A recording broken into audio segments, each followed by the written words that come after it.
Hello everyone, welcome to Centurion defence academy. कैसे हो आप सभी? आई होप कि आप सभी बहुत बढ़िया होंगे और साथ ही साथ आप सभी अपने प्रिपरेशंस भी बहुत बेहतर तरीके से कर रहे होंगे। तो चलिए फिर आज के सेशन की शुरुआत करते हैं। आज के सेशन के बारे में अगर मैं बात करूं तो आज के सेशन में आप सभी को क्या जानने को मिल रहा है, तो वो है एक डिजीज के बारे में, यानी कि एक बीमारी के बारे में। और अगर मैं इस बीमारी के बारे में बात करूं तो ये बीमारी किनको हुई है, तो अलका याग्निक जी को। यानी कि अगर हम आज के सेशन में आते हैं तो आप ये देखोगे कि अलका याग्निक जी को लेकर के एक न्यूज आ रही है जिसमें आपने ये सुना होगा कि अलका याग्निक जी अभी सुन नहीं पा रही है। तो क्वेश्चन दिमाग में ये आएगा कि मैम आखिरकार क्या हो गया, क्या इश्यू हो गया जिसके वजह से अलका याग्निक जी सुन नहीं पा रही है। तो इस बीमारी के बारे में मैं आज आप सभी को बताऊंगी। लेकिन इसी के साथ हम एक पोस्ट में चलते हैं। एक पोस्ट किया जाता है अलका याग्निक जी के द्वारा जिसमें वो ये एक चीज बताती है कि देखिए क्या हुआ था ना कि एक हफ्ते पहले, यानी कि कुछ दिन पहले की बात है, जब क्या हुआ कि मैं फ्लाइट से उतर रही थी और उतरने के दौरान मैंने एक चीज महसूस की कि मुझे आसपास का कुछ भी सुनाई नहीं दे रहा है। फिर मैंने ये चीज रियलाइज की तो मैंने सोचा कि कुछ लोगों से बात कर लूं। मैंने कुछ लोगों से बात किया, कुछ भी सुनाई नहीं दे रहा था। फिर मैं जाती हूँ डॉक्टर के पास, डॉक्टर को बताती हूँ कि ऐसा ऐसा इशू हुआ है, क्या हो गया है मुझे। तो डॉक्टर का आंसर आता है कि देखिए आपको एक प्रॉब्लम हुई है, और वो प्रॉब्लम क्या है, तो प्रॉब्लम है rare sensory neural nerve hearing loss. यानी कि आपको एक बीमारी हुई है जिस बीमारी के वजह से आपने अभी सुनने की क्षमता आपने खो दी है। फिर दिमाग में क्वेश्चन आएगा कि मैम ये जो हम बीमारी की बात कर रहे हैं, इस बीमारी में हो क्या जाता है, इसके बारे में भी बता दीजिए। तो चलिए फिर इसके बारे में भी पढ़ लेते हैं, ठीक है। Sensory neural hearing loss is a disorder in which the ability to hear is affected. देखिए ये जो न्यूरल हियरिंग जो लॉस, ये जो प्रॉब्लम है, ये जो बीमारी है, इस दौरान देखा जाता है कि जो पर्सन की सुनने की क्षमता है वो इंसान खो देता है। इस दौरान होता क्या है, तो इस दौरान ये देखा जाता है कि जो आपका इनर ईयर है, आप सभी ने ईयर के बारे में, स्ट्रक्चर के बारे में पढ़ा ही होगा। तो ईयर को हम जब पढ़ते हैं तो एक होता है आउटर ईयर, है ना। जनरली हम लोग क्या करते हैं कि इसको तीन तरीके से डिवाइड करके पढ़ते हैं। एक है अपना आउटर, दूसरा है अपना मिडल, और तीसरा क्या है, तो तीसरा है अपना इनर ईयर। अब ये जब प्रॉब्लम होती है तो इस प्रॉब्लम के दौरान आपका जो इनर ईयर होता है वो अफेक्ट हो जाता है। जब इनर ईयर ही अफेक्ट हो जाएगा तो मुझे ये बताइए कि जब साउंड यहां से जा रहा है और यहां ही प्रॉब्लम है, तो क्या साउंड ब्रेन के पास जाएगा? नहीं जाएगा। यानी कि इस दौरान जब ब्रेन के पास साउंड ही नहीं जा पा रहा है तो आप कहां से चीजें कर पाओगे।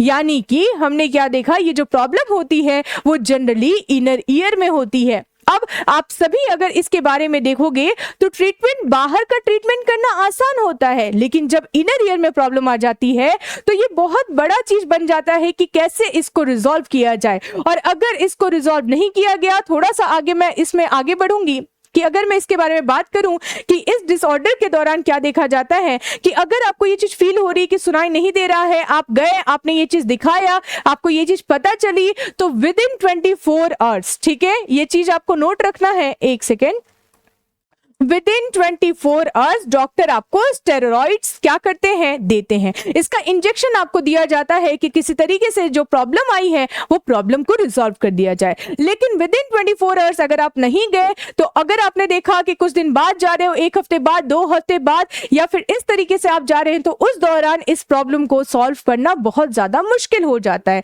यानी कि कहते हैं ना कि जब प्रॉब्लम आई है तो जल्दी से ट्रीटमेंट कर दो, जल्दी से ठीक हो जाएगा, लेकिन उस चीज को प्रॉब्लम जज करने में ही तो टाइम लग जाता है ना कि ये प्रॉब्लम हुई भी है या नहीं हुई है, ठीक है।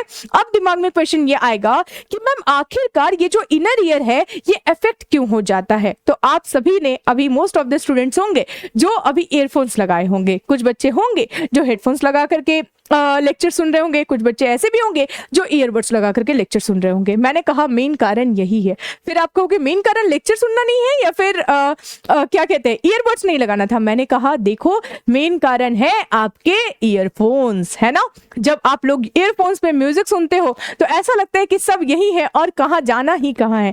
लेकिन याद रखिएगा कि आप लोगों का हाई वॉल्यूम, कि हमेशा लगता है कि सब डीजे ही पीछे चल रहा है, कुछ हमें जानना ही नहीं है कि बाहर क्या चल रहा है। लेकिन याद रखिए कि अगर इस चीज को आपने कंट्रोल नहीं किया, आप ईयरफोन्स लगाइए लेकिन उसमें भी एक लिमिट, कि आपको एक साउंड आता है ना, देखिएगा कि कभी भी आप हाई वॉल्यूम जब आप रेज करोगे तो मोबाइल में भी एक नोटिफिकेशन टाइप का आ जाता है कि देखो ऊपर करे क्या, तो बोले हाँ ओके, मोस्ट ऑफ द लोग करते हैं, सब करते हैं। लेकिन अगर आप ईयरफोन्स यूज भी कर रहे हैं तो उसका जो फ्रीक्वेंसी है, उसका जो वॉल्यूम है वो कम रखिए, ठीक है। यहाँ तक कि अलका याग्निक जी ने भी ये बात बोली है कि मैं मानती हूँ कि सिंगिंग के दौरान भी हमें ईयरफोन्स हेडफोन्स का यूज करना पड़ता है, लेकिन उस दौरान मैं आपको यही सजेस्ट करूंगी कि जो वॉल्यूम है उसको कम रखिए, ठीक है।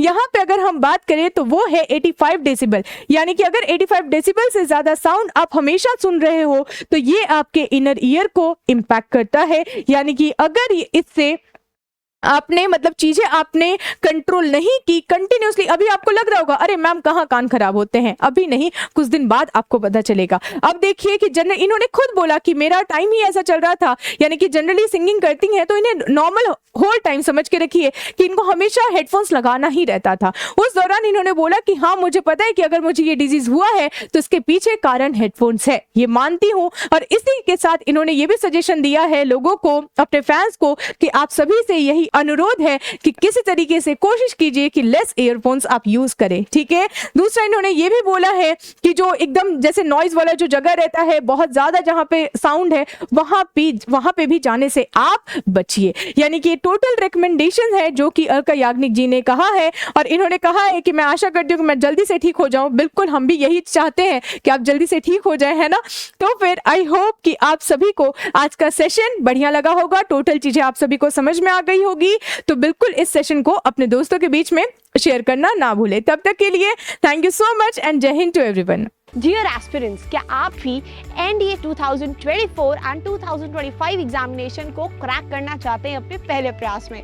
तो आज ही इनरोल करें सेंचुरियन डिफेंस एकेडमी के रिटन प्लस एसएसबी कोर्स में, जो आपको देने वाला है regular classes, free study material, trained faculties, experts of the SSB panel, free SSB coaching, India largest GTO ground के साथ में doubt clearing sessions, weekly mock test, rigorous practice.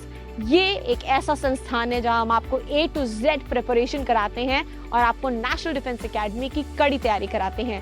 Proudly all India rank 1, 2, 3, 4 जैसे ranks देने वाली Centurion defence academy आपको welcome करती है to join our upcoming courses for your NDA exam preparation. Please call on 97959 77776 for more information. Thank you, Namaskar and Jai Hind.